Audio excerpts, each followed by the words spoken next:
Yura-yura mga bashers, tinawag na torpe si Donnie Pangilinan dahil hindi daw maamin kung anong tunay na estado ng relasyon nila ni Bel Mariano.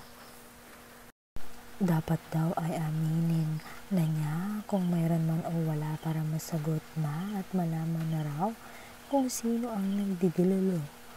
Kung ang bashers ba o ang mga Don Bell fans around the world oy hindi niyo mapipilit kung ayaw nilang aminin, mas maganda iyon para mas mapoprotektahan nila ang kanilang relasyon.